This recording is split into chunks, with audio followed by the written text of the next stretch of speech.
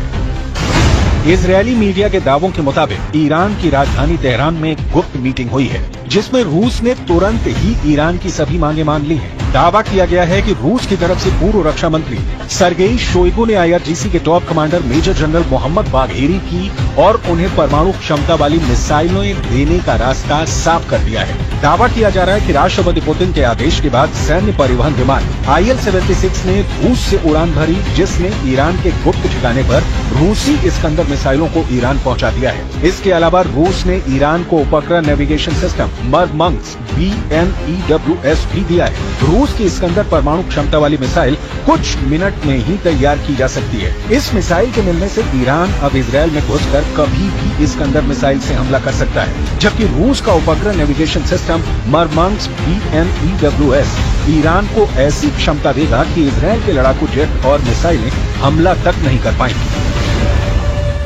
Iran इस वक्त अपने परमाणु बंकर से मिसाइलों को तेजी से लेबनान और सीरिया में गुप्त ठिकानों तक पहुंचाने में जुटा है।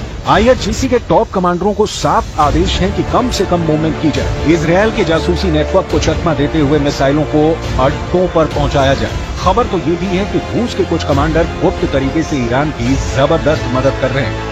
इधर supreme leader Ayatollah Ali Khamenei ईरानी अखबार कहान में लेख लिखा है कि पिछली बार ऑपरेशन में ईरान ने इजरायल के सिर्फ कुछ ठिकानों को निशाना बनाया था, लेकिन अब इजरायल के अंदरूनी इलाकों जैसे तेल अवीव और हाइफा रणनीतिक केंद्रों पर हमला होगा।